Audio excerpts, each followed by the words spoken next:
Okay, everyone, thank you for coming to my session to hear me talk about Apex design patterns and the Internet of Things. So today, just at a very high level, I will be talking about how to connect the Salesforce platform to Philips Hue lighting devices, which I'll talk about a little bit more later on.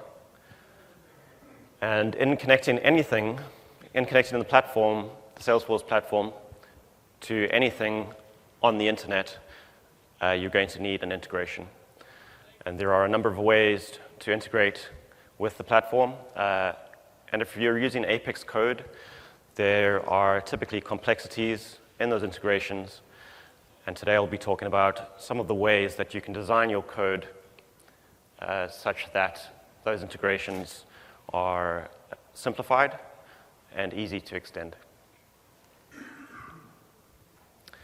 So it's day 3 of Salesforce. I'm sure almost everyone has seen the safe harbor a few times. In summary, it just says, do not make your buying decisions based on any forward-looking statements. So just to give what I'm about to say a little bit of credibility, I'm going to talk about my experience. So I'm CTO of Tequila in Europe. Tequila is Europe's largest Salesforce pure-play consultancy. I'm a certified Salesforce developer. I've been working with the platform for just over 6 years. I'm a certified technical architect, and I have been a Force.com MVP since the program's inception, which I think was 3 or 4 years ago.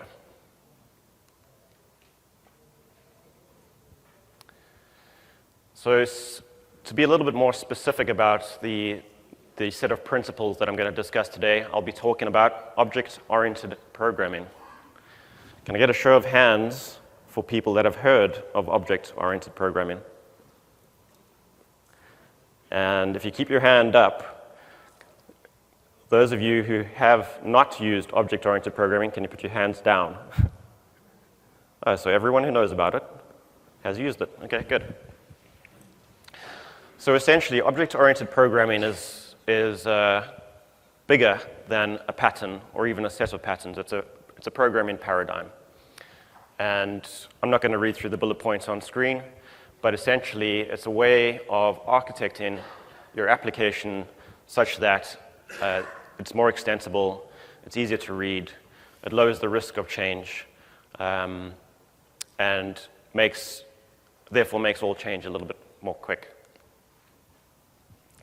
This is an extremely objective graph of statistics that I definitely didn't pull out of thin air about the level of awesomeness you attain when you know a bit more about object-oriented programming. So as you can see, if you don't know OOP, you're going to be a hell of a lot less awesome in the long run. So it's in your own interest to learn a little bit about it. So as I alluded to earlier, I'll be talking about the Philips Hue platform, and I'm sure that a few of you have seen the devices just outside in the dev zone, Philips Hue being one of the things that they've connected to the platform. And through this mechanism, I think that the talk should be hopefully a little bit more interesting than if I was just to discuss the concept of object-oriented programming. A few key concepts that you'll need to understand as part of this talk are that the Philips Hue platform has a number of lighting devices, and I think it's only lighting devices at the moment that you can connect to from the internet.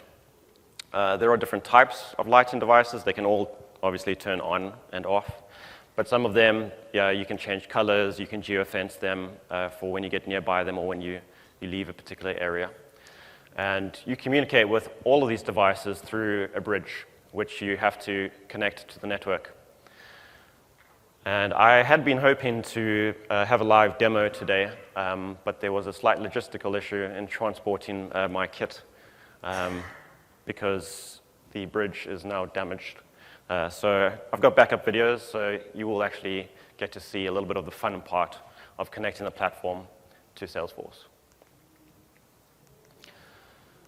So just very quickly about the application architecture. As part of the talk, I'll be discussing code examples. And the application that you have by the end of the talk has a Salesforce interface, in this case a Visualforce page, with a controller. That controller connects using a service layer to the Hue API that communicates with the bridge, and that in turn will connect to the devices. Another concept that's to understand is that the Hue platform considers every light a device, but it also has the concept of groups of lights, which end up being just another type of device. And that'll become relevant a little bit later on. So earlier, I said that object-oriented programming is a paradigm. So what does that mean? So in simple layman's terms, a paradigm is a style of software development. It's a set of principles that should be adhered to when you are using that particular style of development. And there are a number of programming paradigms. For example, functional, but they're not all relevant, and they depend on the mechanisms available in the language. So some languages just don't have particular paradigm capabilities. So for example, functional programming is very often used in engineering and mathematics, but is less relevant in business applications. Procedural programming is probably the most common and easily understood. A lot of people will, when you talk about procedural programming, this is the old school way of developing, even though it is actually used in a number of languages today. And this is literally where you create an application from the top down. You write the application, you start at line 1, and you end on line n. And procedural programming can actually be done within object-oriented languages, object-oriented capable languages. So for example, object-oriented programming stipulates that there must be the ability to use objects, where objects here are instances of classes. But just because Apex code, for example, is capable of being written in an object-oriented way doesn't mean that it is being used in an object-oriented way. So you can write code in a procedural way within an object-oriented language. So I think using a code example will probably make this a bit more easy to understand. So let's say this is the proof of concept version of our application. We want to connect to the Hue platform. We have a set of 2 lights, and they belong to a group that has an ID of 0. So we quickly throw together some code into a class that we've called Hue, and we've got one method called turn light on, and it can accept a Boolean that then turns specifically the group 0 set of lights on or off. And depending on how familiar you are with the Hue platform and with Apex, you could probably throw this together in a half an hour. Maybe it'll take you a few hours. And you've proven the concepts, you've got a great result. But just how scalable is it? So this is an example of procedural code, by the way. Even though we've written this code within an object, it's just going to execute from top to bottom in a linear way. But now imagine that we have a number of different devices, a number of different groups, and we want to interact with each of them. We want to turn the lights on or off. Perhaps we want to perform a different type of action. We want to make the color of the light bulb change. And if we were to proceed in the same way as the previous example, you would end up creating a method per device, per action. So using this structure of code, if you have n devices and m different actions, you would end up with n multiplied by m number of methods. So this is obviously a terrible approach, and it results in a lot of code duplication. If you had to change something, for example, the URL with which you want to interact, you would have to do it in every single method. So you're probably going to make a mistake in those changes. So it's high-risk code, very complex, with lots of duplication. Now, procedural programming isn't bad. It has places where it is relevant. And the previous method that I showed you is just a poor way of actually architecting the code. And those of you that are a bit more senior have probably already noticed that you could do this in a slightly different way. So you could create a generic method that accepts some parameters, and you would just have one method capable of executing any type of action against any type of device. And this code is better. You've consolidated a lot of your logic, but it's very, very complex. You've got if statements that would be nested within other if statements. I'm sure you can imagine how complex the unit tests for this piece of code would be. And it's very hard for a human, or it's very easy for a human to introduce a bug into code that has this level of complexity. So there is a better approach. That's what I'm building up to, and that would obviously be object-oriented programming. So let's take a little bit of a look at how we might do the same thing, but in an object-oriented way.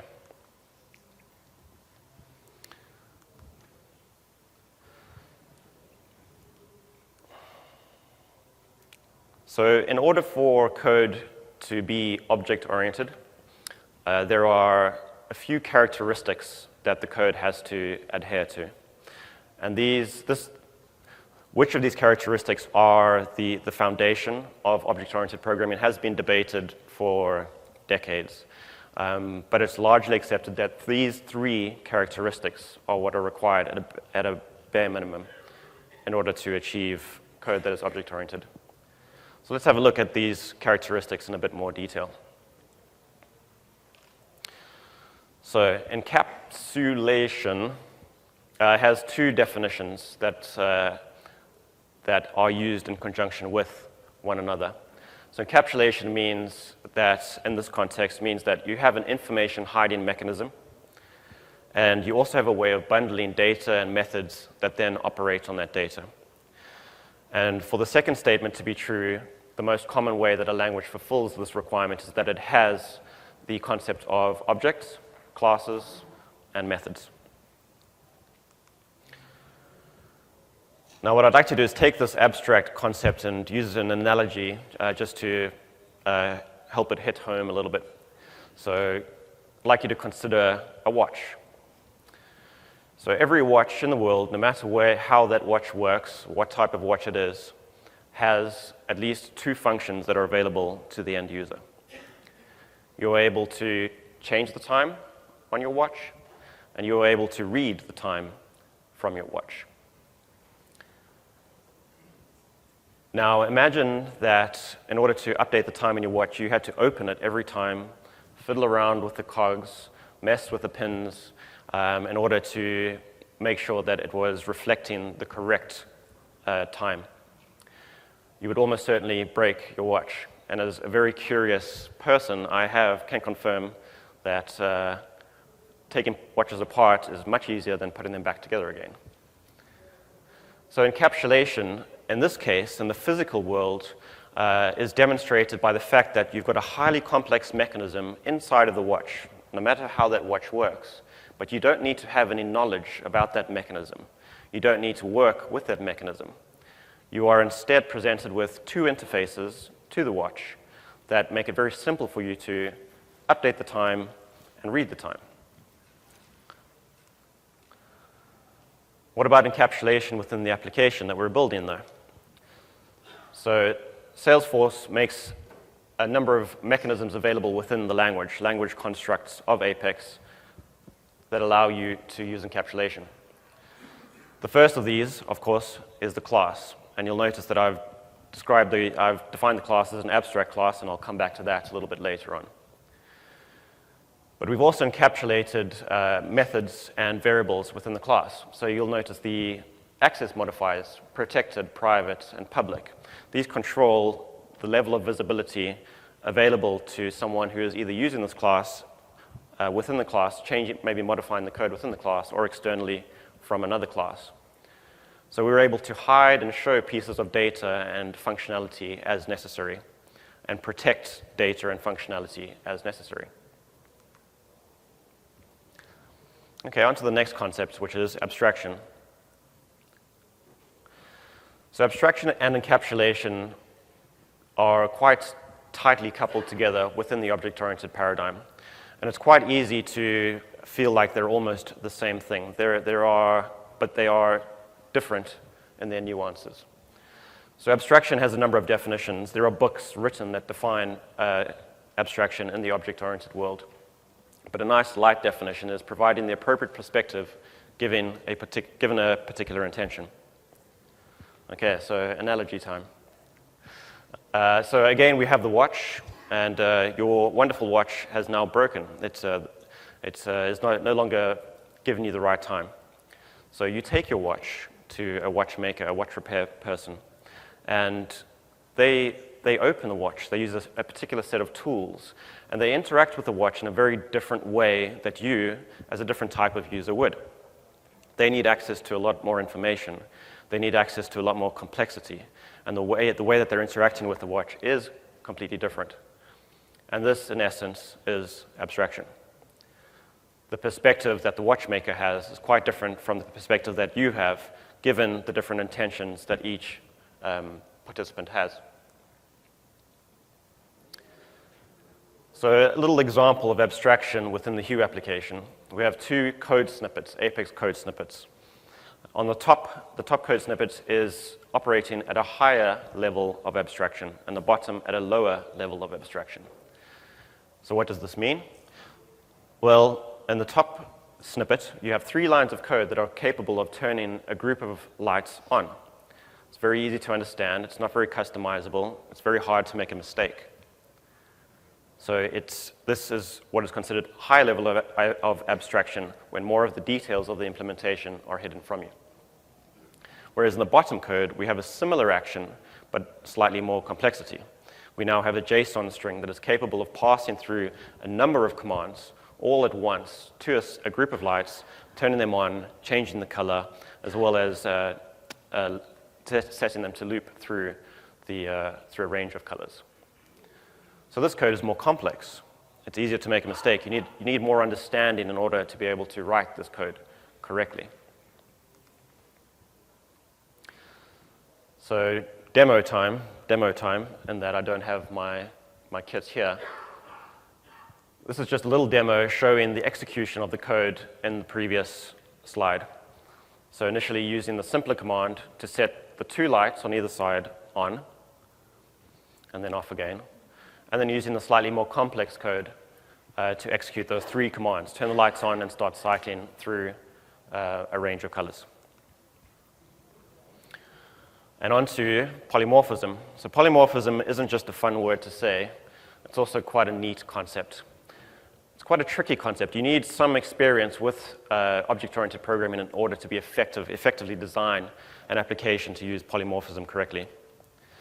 So this definition, which I think is the Wikipedia definition, is polymorphism describes a pattern in object-oriented programming in which classes have different functionality while sharing a common interface.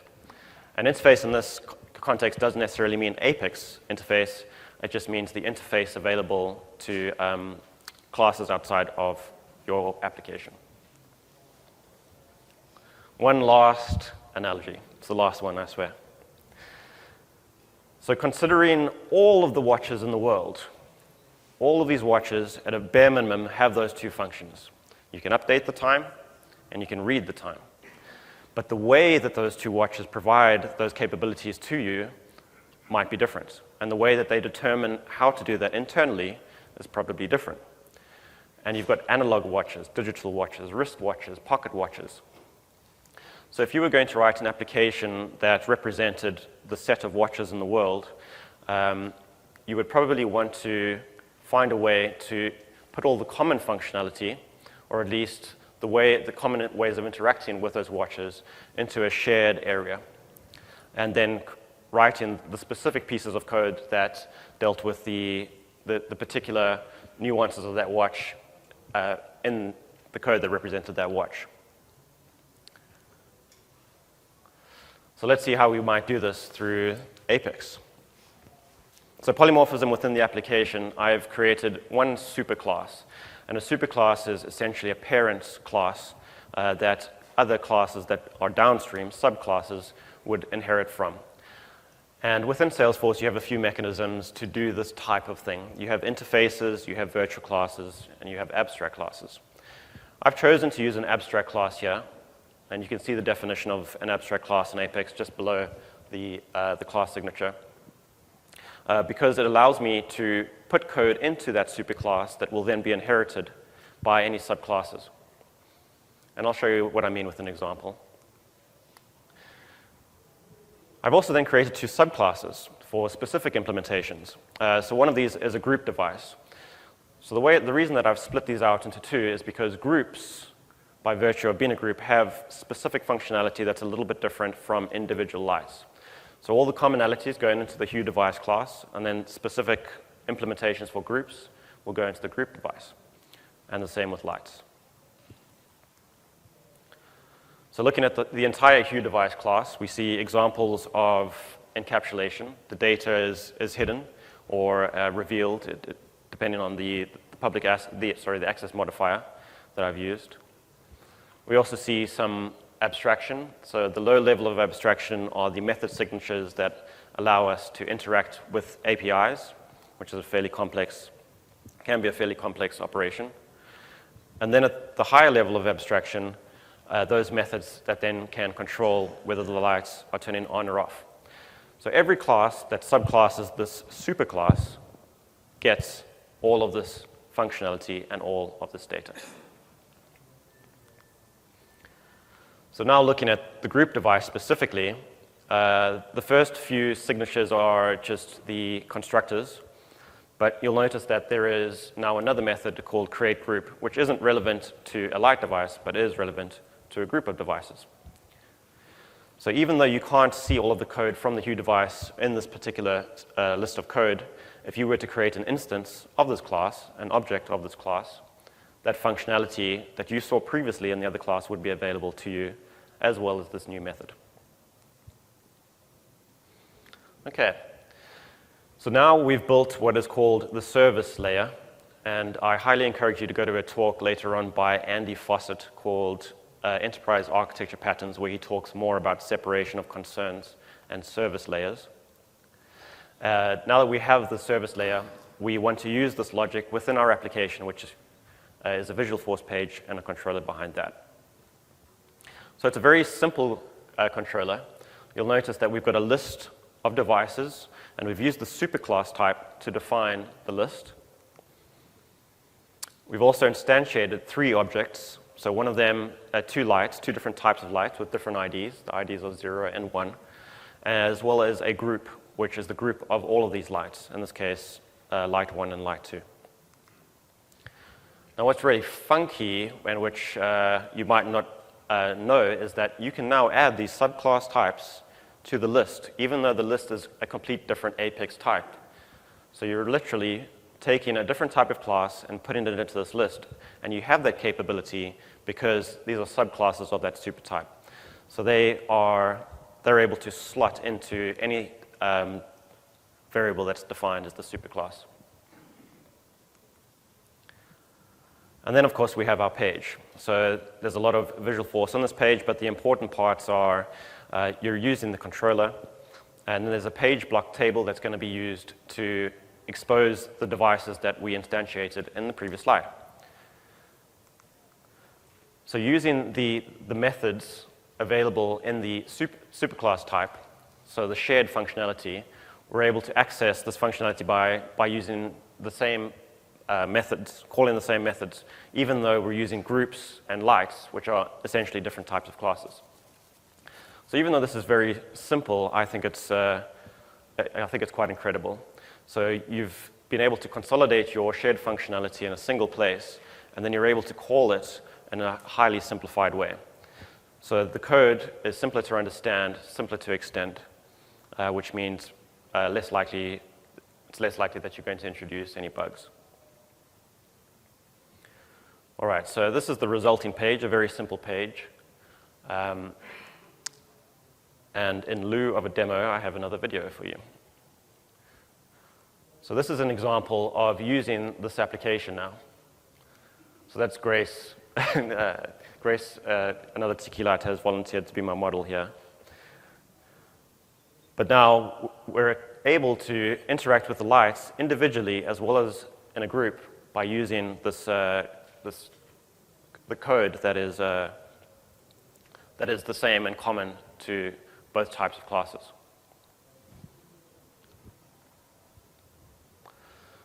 Okay, so what have we hopefully learned by the end of this session? Well, I've discussed programming paradigms and how they're different, what they are. I've discussed object-oriented programming and hopefully made the case for you using it within your application designs in future. I've also spoken about the characteristics that define an application, that are required for an application to be object-oriented, namely encapsulation, abstraction, and polymorphism, and shown you some of the benefits. So the application that we've created is highly simplified. The downside is that you would have to spend some design time up front looking at the requirements and designing the code. You can't just jump into it straight away. But to me, that's not really a drawback. Okay, where to from here? If you have never heard of object-oriented programming before, what I've told you is probably quite intimidating. And I've literally tried to teach you 2 years worth of university in a 30-minute talk. Hopefully I've made you a little bit more curious about the concept, but I think now it's up to you to look at the language capabilities that make object-oriented programming available to you. Namely, polymorphism is enabled by Apex interfaces, virtual classes, and abstract classes.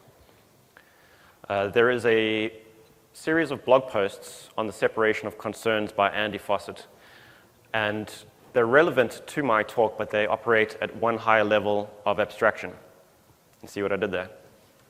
So his set of blog posts tells you not only how to create an application with components that are easily decoupled, but entire service layers of code that are decoupled from one another.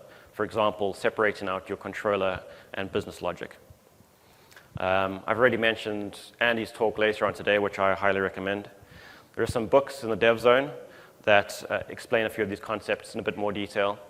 And quite recently, I completed a series of blog posts on object-oriented programming in a fair amount more detail than I've discussed today. And the code example that I've spoken about today will be available on GitHub by the end of the day. I haven't put my username on there, but you can find me on GitHub at github.com/wesnolte. Okay, thank you very much for your time.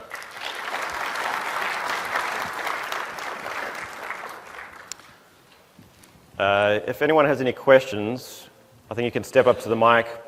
If you're a little bit shy, feel free to grab me afterwards.